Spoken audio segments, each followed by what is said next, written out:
journey of growth, inspiration, and transformative change. We are fortunate to have the opportunity to interact with them. Yes, I'm talking about our brave officers who have achieved remarkable milestones in their career and has contributed significantly to the society. It is an occasion for us to gain insights from their experiences, learn from their wisdom, and aspire to make a difference in our own lives. We are privileged to have the men in khaki who ensure our safety, maintain law and order, and work tirelessly to create a secure environment for all of us.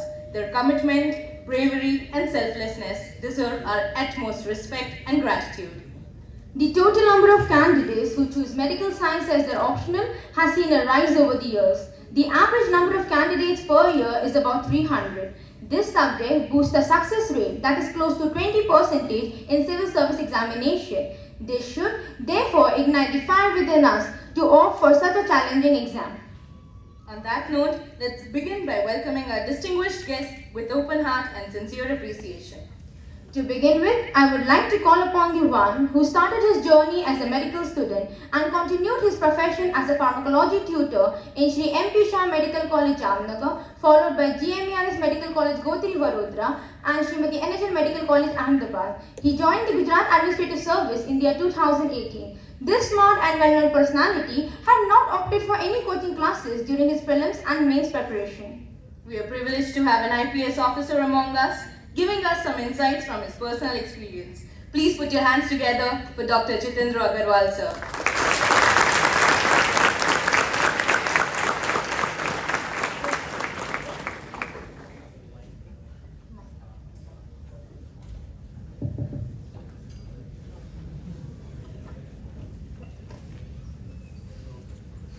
Good morning to all of you. Am I audible? Yes. So,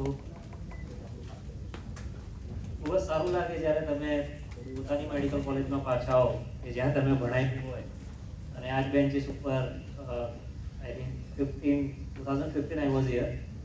So this lecture all, or I may not be remembering, there is one lecture all about this group. And we took exams also here, right? As a supervisor and signing those supplementaries and answer sheets. So it's a long journey. The irony, today's irony is, on the Doctor's Day, we are discussing how to exit from the medical profession. Am I right?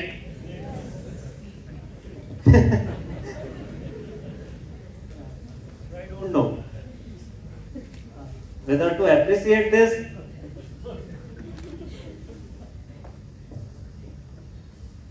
Okay. So the first question when you go into the civil services and being a doctor, and why you want to join this service. Chalo, koine, so all of you want to prepare for UPSC, right? કે બસ એમ જ આવી ગયા છો તે જોઈ લઈએ સાફિન સાહેબ કેવા લાગે છે આમ નજીકથી જોયો તો છે મીડિયાની કેટલા લોકો છે એમ કહો હાથ ઊંચા કરો ફાઇન સો મારે શું કહેવું જોઈએ મને ખ્યાલ નથી મનમાં શું ડાઉટ છે so it is better we can make it more interactive. If you have any question to ask, I would like to reply. કોઈને કોઈ પ્રશ્ન હોય તો તમે એ રીતે પૂછી શકો છો. ઇન્ટ્રોડક્શન આપી દીધું એટલે એની જરૂર નથી, બરાબર? તો આપણે તમને કોઈ પણ પ્રશ્ન હોય કે ભાઈ શું કરવું જોઈએ, શું ના કરવું જોઈએ, શું દુવિધા છે, આ ત્રણ સ્પીકર છે એટલે રિપીટ વસ્તુ ના થાય એ વધારે બેટર છે.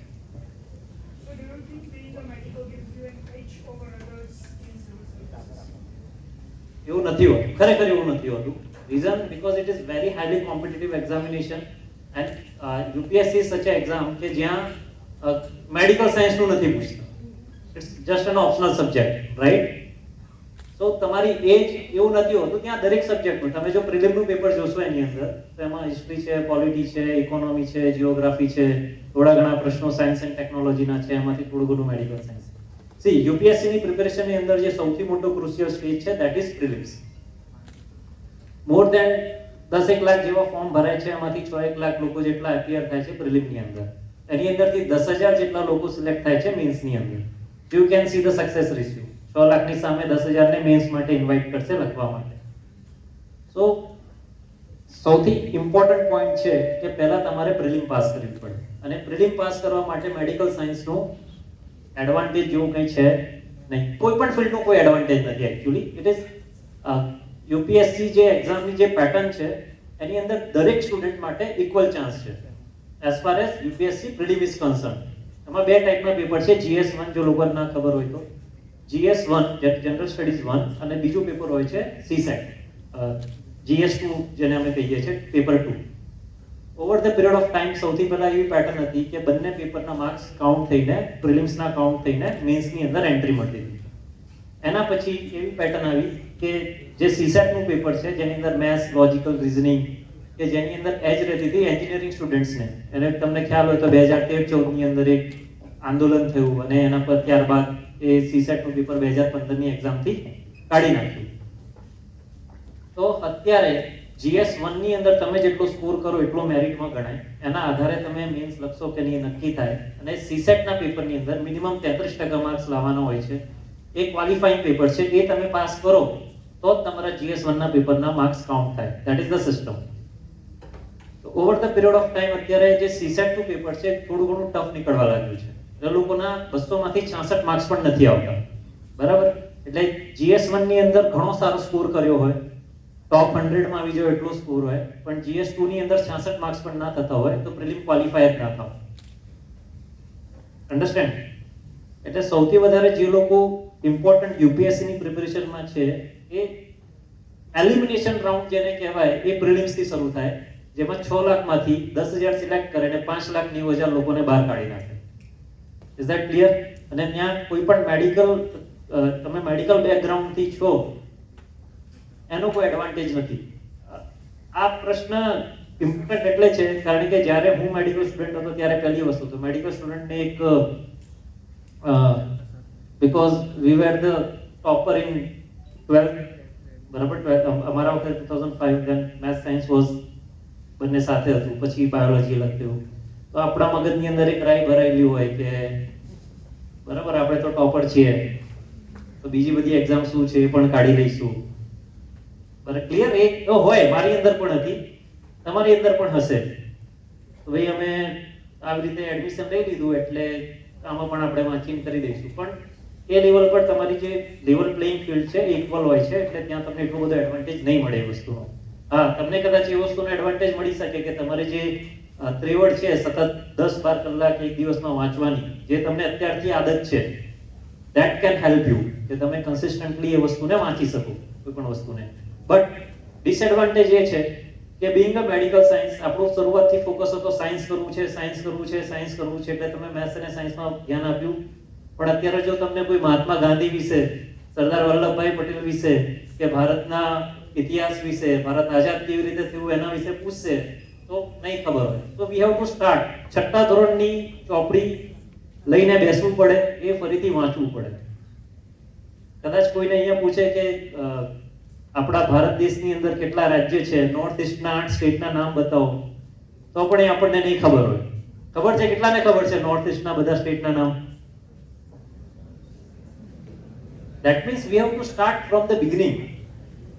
પહેલાથી સર્વેગડેથી આપણે 6ઠ્ઠા ધોરણમાં જઈને ત્યાંથી ચાલુ કરવું પડે.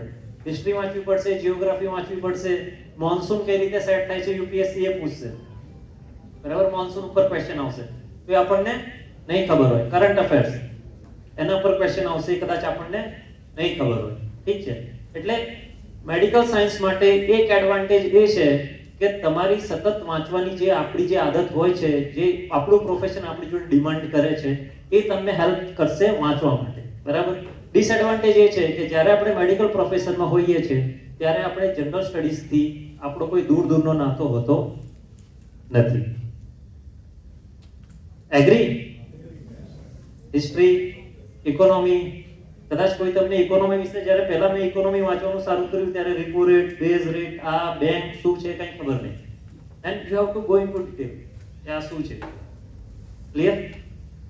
તો કોઈ sir there is no specific advantage, એ તો કોઈ નથી. યસ. એઝ અ પેરેન્ટ એક ક્વેશ્ચન મારા મનમાં એ આવે છે કે આ બધા સ્ટુડન્ટ્સ માટે ક્વેશ્ચન પૂછવાનો સવાલ એ થાય છે કે જ્યારે તમે તમારી જર્ની શરૂઆત કરી આફ્ટર 12 તો તમારા માઇન્ડમાં એક જ ક્વેશ્ચન હતું કે તમારે ફર્સ્ટ ભાઈ તમારે મેડિકલ ક્લિયર કરવાનું છે. મેડિકલ પછી તમે તમારી લાઈન જે શિફ્ટ કરી, મેડિકલથી તમે જે તમારી લાઈન શિફ્ટ કરી યુપીએસસીમાં જવા માટેની, તો એમાં કયા ચેન્જીસ આવ્યા કે તમારી લાઈન મેડિકલમાંથી તમે ડાયરેક્ટ યુપીએસસીમાં તમારે શિફ્ટ થવું પડ્યું? કેમ કે અત્યારે જેટલા પણ બધા સ્ટુડન્ટ બેઠા છે એ અત્યારે મેડિકલ માટે પ્રિપેર થઈને આવ્યા છે. તો લાઈફમાં મેડિકલમાંથી તમે યુપીએસસીમાં જવા માટે કંઈક થવું જોઈએ લાઈફમાં. અને આ ક્વેશ્ચન તમારા માટે પણ છે અને આવનારા બીજા જે મહાનુભાવો બેઠા છે એમના માટે પણ સેમ ક્વેશ્ચન છે કે એવું શું થયું કે તમે મેડિકલ છોડીને તમે યુપીએસસીમાં તમે ગયા છો?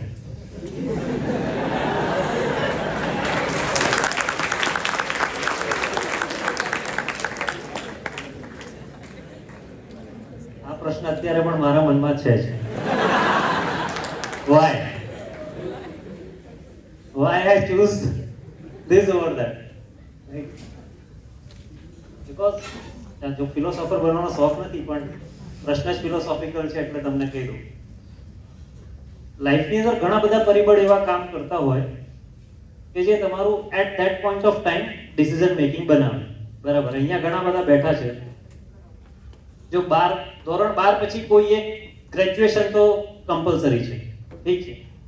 એટલે પહેલી વસ્તુ એ કે આપણે યુપીએસસી સિવિલ સર્વિસીસ કરવું જોઈએ એની ગુજરાતની અંદર જે પ્રમાણેની અવેરનેસ હોય એ છે નહીં. ક્લિયર? આજે તમે 5મા 6મા 7મા કે 10મા ધોરણના વિદ્યાર્થીને પૂછશો એને ખબર જ નહીં હોય વોટ ઇઝ યુપીએસસી. પહેલી વસ્તુ તો એ ખ્યાલ આવ્યો? મને ખબર નહોતી. એટલે ત્યારે એવું સપનું ના હોય કે આઈએએસ બનવું છે, આઈપીએસ બનવું છે, સિવિલ સર્વિસીસ કરવું છે. અત્યારે થોડોક સિનારીઓ ચેન્જ થયો છે. બીજી વસ્તુ કે મોસ્ટ ઓફ ધી મેડિકલ પ્રોફેશનમાં જે અહીંયા આવે છે બધા લોઅર મિડલ ક્લાસ ઓર મિડલ ક્લાસ ફેમિલીમાંથી આવે છે. એટલે સૌથી પહેલું જે આપણું ધ્યેય હોય કે ગોલ હોય એ હોય ફાઇનાન્શિયલ સિક્યોરિટી. બરાબર છે? એટલે 12મા પછી તમારી જોડે કેટલા ઓપ્શન છે? Arts, commerce and science. સાયન્સની અંદર જશો એન્જિનિયરિંગ, મેડિકલ. યુપીએસસી માટે ગ્રેજ્યુએશન ફરજિયાત છે. એટલે તમે કોઈ પણ ફિલ્ડમાં હોય તમારે આ ગ્રેજ્યુએશનની ફિલ્ડમાંથી તો પાસ થવાનું છે. અને યુપીએસસીમાં જવું છે એટલે મેઇન તમે જે ગ્રેજ્યુએશન કર્યું છે ત્યાંથી ચેન્જ કરીને એક નવી સર્વિસીસમાં તો આવવાનું જ છે. So this is not only for medical, it is applies as well for engineering, as well for commerce. દરેક જગ્યાએ આ વસ્તુ લાગુ પડે છે. પછી ધીરે ધીરે ઘણીવાર એવું હોય કે આપણે પોતાના મા બાપની ઈચ્છા વિરુદ્ધ આવી ગયા હોય. મારે એન્જિનિયરિંગ કરવું હતું, મેડિકલમાં ગયો, અથવા મેડિકલ કરવું હતું ને એન્જિનિયરિંગમાં ગયો. બરાબર છે? એટલે માણસ ત્યાં જઈને ફસાઈ જાય. મા બાપને તો કહેવાય નહીં મારે મેડિકલ નથી કરવું.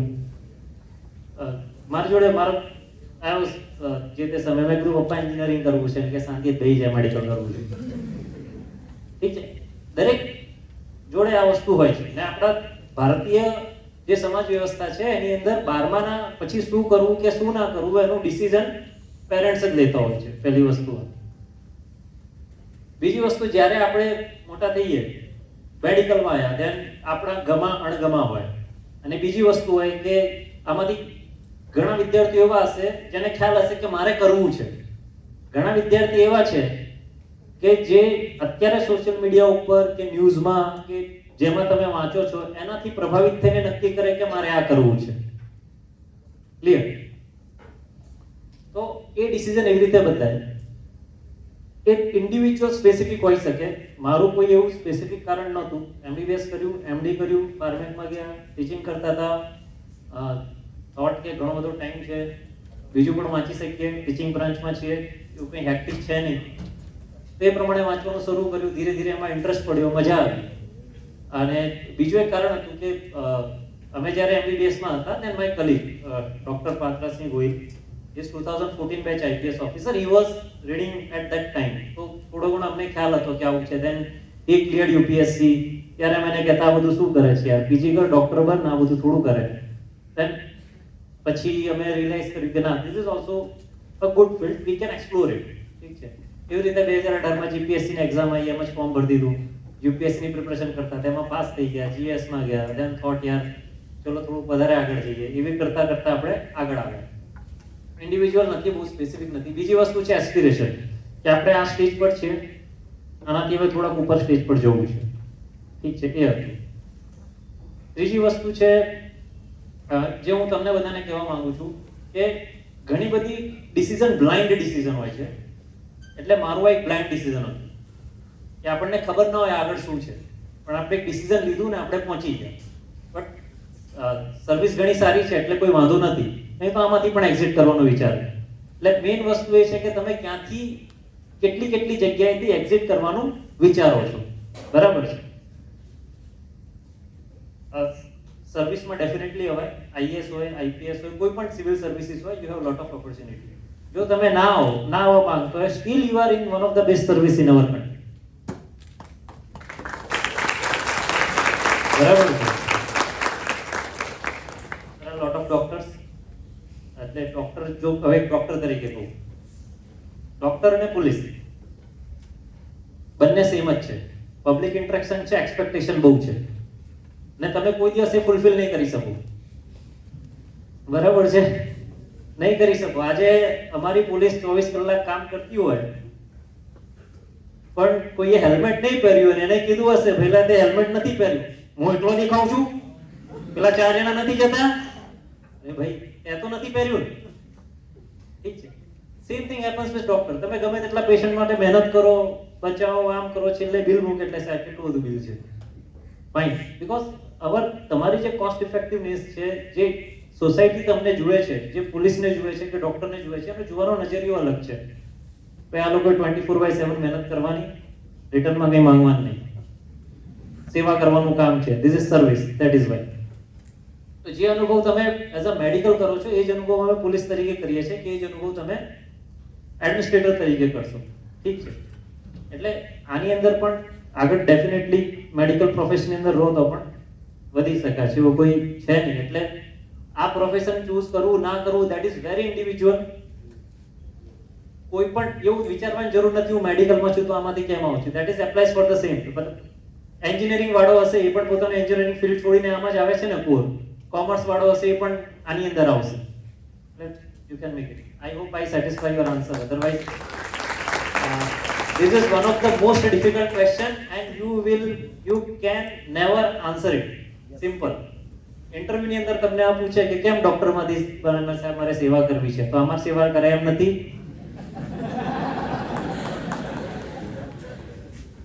કેમ ડોક્ટરમાં સેવા ના કરી શકો? આ જો કેટલા બધા લૂંટે છે બહાર. See, our profession has very bad reputation today.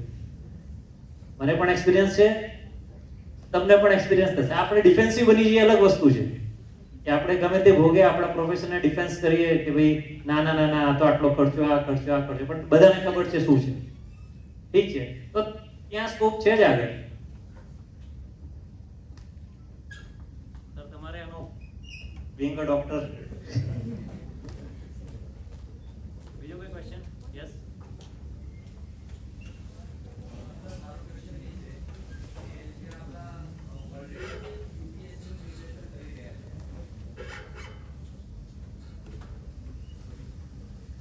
હા સર, ઓલરેડી જે યુપીએસસી નું પ્રિપરેશન કરી રહ્યા છે, જે લોકોએ ઓલરેડી અટેમ્પ્ટ આપી ચૂક્યા છે અને કદાચ અનફોર્ચ્યુનેટલી એ લોકો ક્લિયર નહીં કરી શક્યા કે પ્રિલિમ્સ ક્લિયર નહીં કરી શક્યા અને હજુ પણ તૈયારી કરી રહ્યા છે, કારણ કે ઘણા સ્ટુડન્ટ એવા હોય છે કે 4-5 વર્ષથી તૈયારી કરી રહ્યા છે પણ એ લોકોનું પ્રિલિમ્સ પણ ક્રેક નહીં થતું.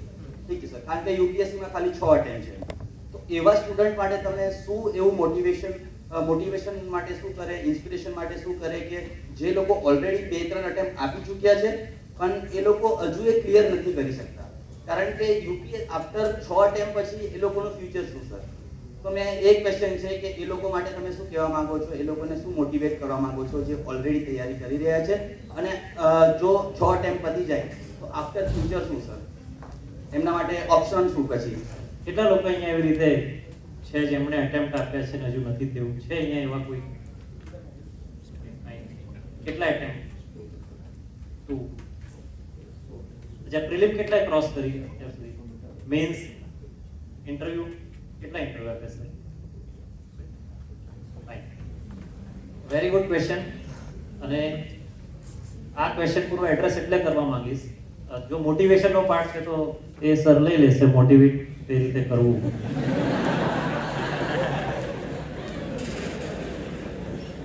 હું જરાક એની ઇકોનોમીમાં જઈશ. જો સિમ્પલ છે, સક્સેસ રેટ ઇઝ હાર્ડલી 1%. ઠીક છે. દેન ફર્સ્ટ ખાલી એવા ઘણા બધા વિદ્યાર્થીઓ અમે જોયા છે કે જે લોકો યુપીએસસીની પ્રિપેરેશનની અને 20 ચક્ર કહેવાય, આપણે કઈ સાયકલ આવતી યાર ગુજરાતીમાં પેલું 20 સાયકલ, અમે થોડા ગુજરાતી મીડિયમમાં ભણેલા એટલે પેલો શબ્દ આવે નહીં જલ્દીથી. 20 ચક્ર જેવું કહેવાય, ચક્રવ્યૂહ. કેમ આવું થાય છે? પહેલા તો એવું નથી કે એની અંદર કેપેબિલિટી નથી કોઈ વ્યક્તિની અંદર. જે લોકો યુપીએસસી વાંચે છે, મહેનત કરે છે, એ જે તનતોડ મહેનત કરે છે, બરાબર છે. 2-3 કારણ હોઈ શકે. એક તો યુપીએસસી માત્ર મહેનતથી પાસ નથી થતી. Luck plays a very crucial role in it, બરાબર છે.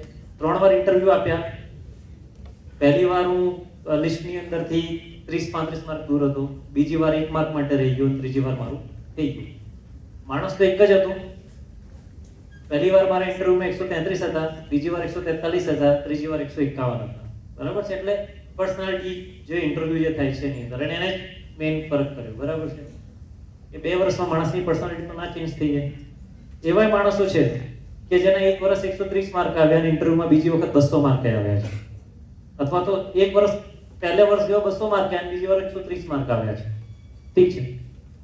તો એ બીજી વસ્તુ, એક્ઝામ માત્ર એક્ઝામ નથી. જો ઇટ ઇઝ અ પ્રોસેસ. 1 વર્ષ તમે તૈયારી કરી, તમે પ્રિલિમ આપવા ગયા, પ્રિલિમ આપતી વખતે જે ઓરિએન્ટેશન થવું જોઈએ, ઘરમાં કંઈક થયું, આ થયું, તે થયું, ઓરિએન્ટેશન થયું, 2-4 એમસીક્યુ આમ તેમ થઈ ગયા. એમસીક્યુ બેઝ છે, 100 એમસીક્યુ છે, સિમ્પલ છે, 2 કલાક છે, 100 એમસીક્યુ છે. 1-2 એમસીક્યુ પણ આમ તેમ થઈ જાય આટલી કોમ્પિટિશનમાં, એટલે you are out.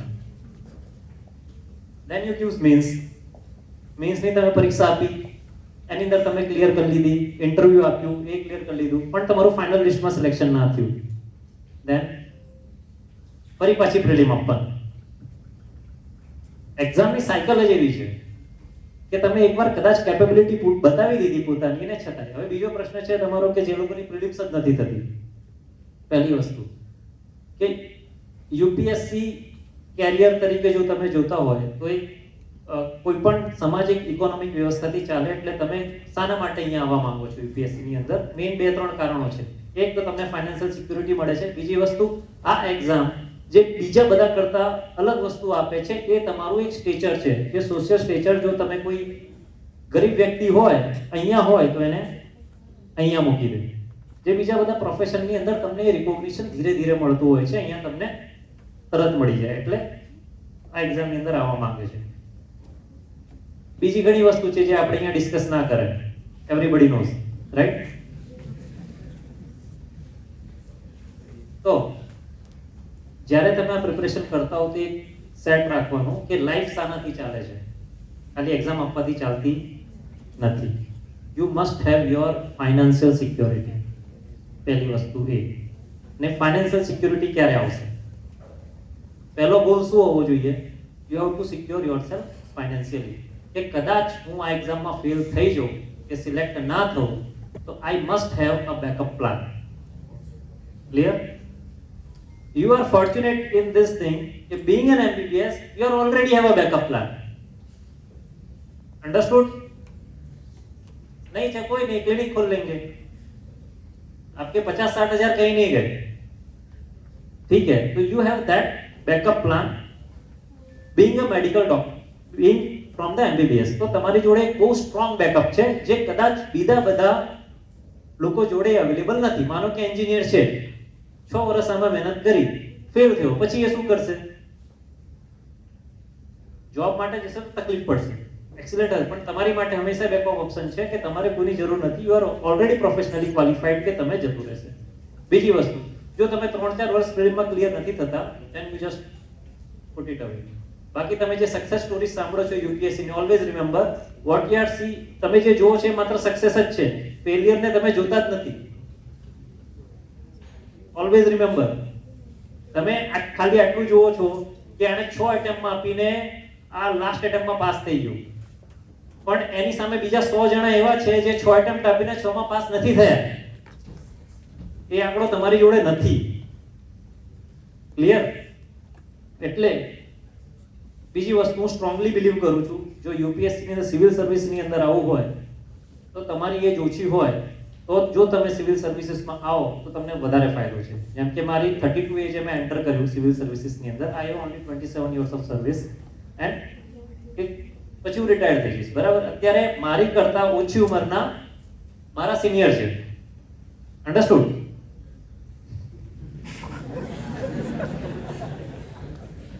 This is not specific to Safin sir, but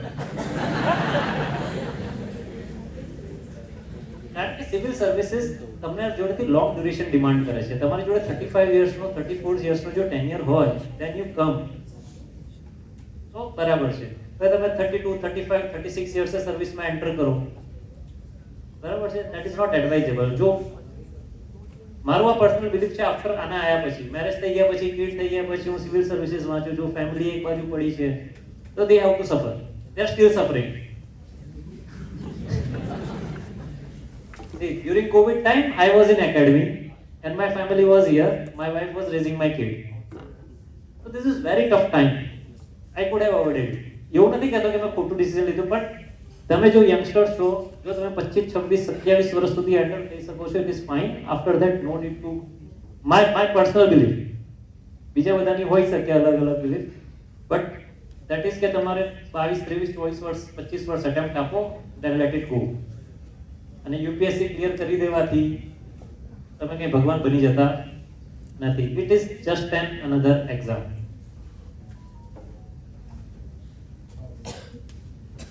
તમે એમબીબીએસ માં આવ્યા, બરાબર, ત્યારે કેવું ફિલિંગ હતું તમારું?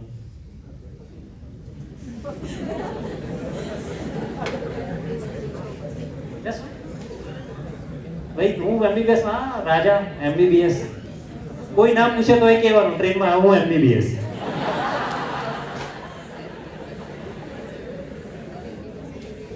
થાય છે ને આવું? હવે 2-3 વર્ષ પછી you are attending the seminar on doctor's day and how to exit from the doctor.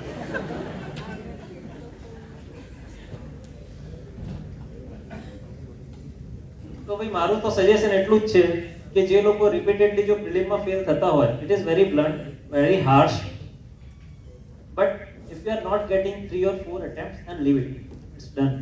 UPSC not the entire world. અત્યારે સાચી વસ્તુ કહું, એન્ટરપ્રિન્યોરશિપનો જમાનો છે, સિવિલ સર્વિસીસનો નથી. I personally believe.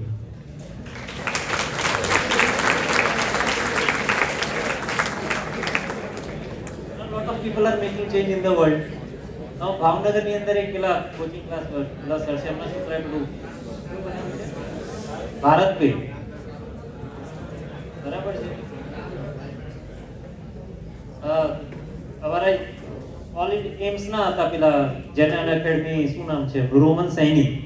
He got 21st year 22nd rank after just passing out MBBS. 22-23 year old, became an IAS, joined IAS, was posted as SDM, quit the IAS and started an academy, one of the largest organization.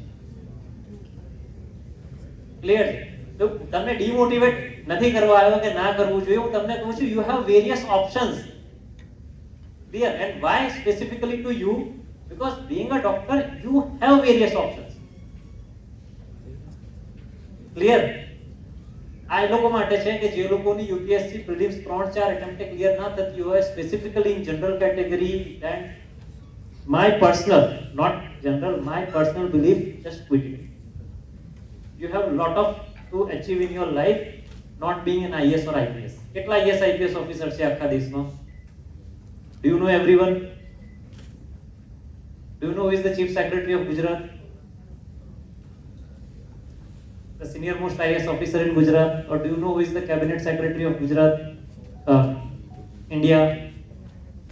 So if this is for those people who are not able to crack the prelim, તો એ લોકોને હતાશ થવાની જરૂર નથી. માત્ર UPSC જીવન નથી, આ વસ્તુ ધ્યાન રાખી લો. એનું કારણ છે 5-6 વર્ષ તમે આમાં પડ્યા રહેશો, 6 વર્ષ સુધી જો સિલેક્શન નહીં થાય પછી શું કરશો? ક્લિયર? ઇફ યુ આર બે ત્રીજા અટેમ્પ્ટ સુધી તમે પ્રિલિમ ક્લિયર કરો છો, ગો થ્રુ ઇટ. નથી કરી શકતા, late it go. Very blunt, very harsh, but that is my opinion.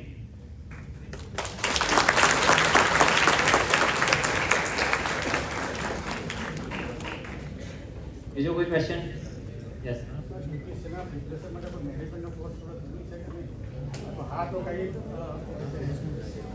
UPSC જો યુપીએસસી ની તમે વેબસાઇટ પર જશો, એનો જ્યારે કોર્સ જોશો એ કહેશે કે અમારે કેવા કેન્ડિડેટ જોઈએ છે. દે don't want excellent people, they don't want poor people. અમારે જનરલ માણસો જોઈએ છે, જે લોકો જનરલ સ્ટડીઝ કરી શકે, 12મા ધોરણ પાસ કરેલું હોય અને ગ્રેજ્યુએશન કરેલા વ્યક્તિને જેટલું જ્ઞાન હોય, જેટલું આવડતું હોય, એટલું એને આવડતું હોય, અમને એટલા એવા વ્યક્તિઓ જોઈએ છે.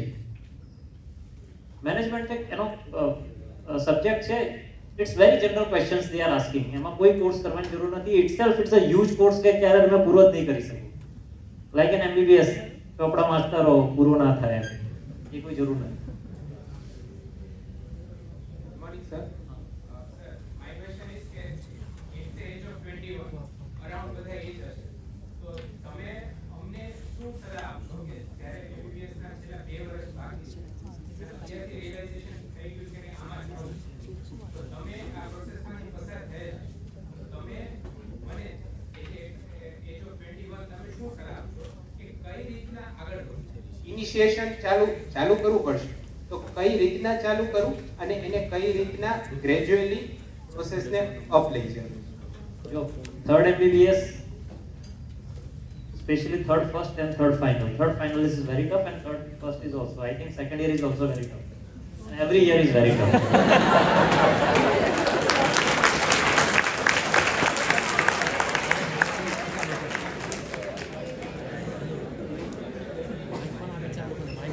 મારું કહેવાનું એટલું છે, જ્યારે તમે એમબીબીએસ માં છો ત્યારે એમબીબીએસ સારી રીતે કરી લો. તમે શું એક્સ્ટ્રા કરી શકો છો કે ડેલી એક ન્યૂઝપેપર વાંચી શકો, કરંટ અફેર્સ ની અંદર શું ચાલી રહ્યું છે. બરાબર છે. રિસેન્ટલી એક ન્યૂઝ છે કે ગવર્નરે સાઉથર્ન સ્ટેટ ની અંદર one governor has dismiss the minister, right? તમે ન્યૂઝ વાંચી, પોલિટી નો સબ્જેક્ટ છે. Now you have to go into the rights of the governor. ગવર્નરને ખરેખર રાઇટ છે કે કેમ? How our cabinet is formed. Clear? કારણ કે જો તમે પાસ કરશો તો ક્યારેક તમે ગવર્નરના સેક્રેટરી હશો જ. It is not that governor taking the decision, right? 5 through process pass થાય, બરાબર છે? તમને ખબર હોવી જોઈએ એ વસ્તુ. It is debatable issue. આવા ઘણા બધા debatable issue. માનો કે માનનીય વડાપ્રધાને આપણે અત્યારે ફોરેન વિઝિટ કરી, USA ની વિઝિટ કરી. So what UPSC expect from you? So what is the relation between India and US? How will it impact the future of India? What kind of deal India and US had made? આમાં શું deal થઈ? બરાબર છે? એ જે optics છે જવા દો, that is for politicians, that is not for us. એમાં પડવાની જરૂર નથી. તમારે કોર્સ શું પડવાની જરૂર છે? Over the period of time India US relationship કેવું રહ્યું, કોલ્ડ વોર એરાની અંદર ઇન્ડિયા યુએસ રિલેશનશિપ કેવું હતું, ઇન્ડિયા યુએસ ની અંદર રિલેશનશિપ ચેન્જ કરવાની જરૂર કેમ પડી, અત્યારે કેમ ભારતનો સ્ટાન્સ ચેન્જ થઈ ગયો છે, how will it impact India Russia relationship, કારણ કે રશિયા, યુએસએ, ઇન્ડિયા, ચાઇના આ બધું ભેગું છે. તો તમારે એ તમે વાંચી શકો. ન્યૂઝપેપરની અંદર તમે being medical student, I will advise you કે તમે હંમેશા ઇંગ્લિશની અંદર જ એક્ઝામ આપજો.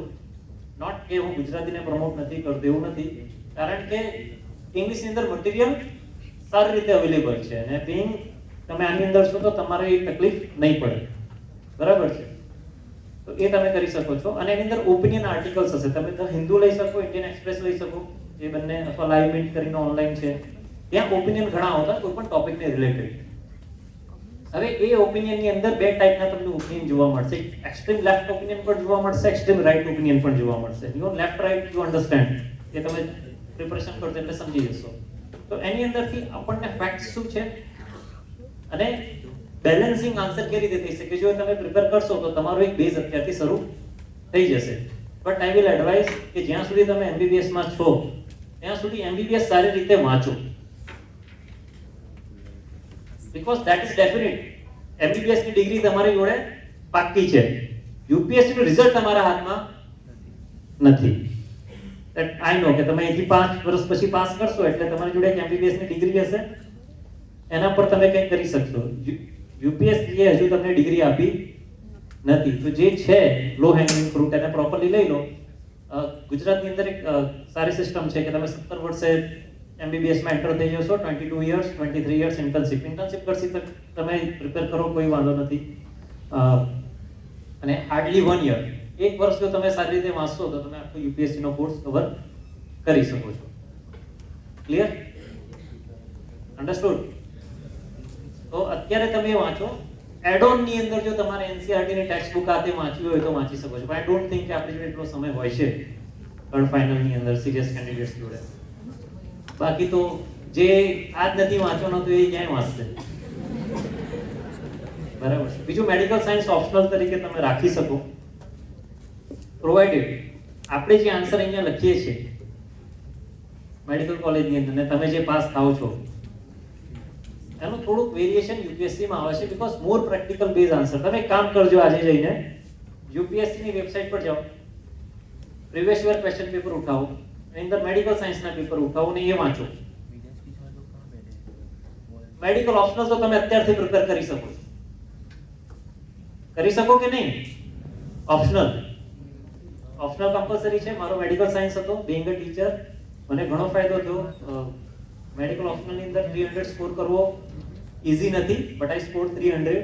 એટલે જો તમારું ફાઉન્ડેશન અત્યારે આનું સારું હશે તો તમે અત્યારે એક કામ તો ડેફિનેટલી UPSC ની તૈયારી અત્યારથી ચાલુ કરી શકો કે તમારું મેડિકલ સાયન્સનો જે ઓપ્શનલ છે એને તમે સ્ટ્રોંગ બનાવી શકો.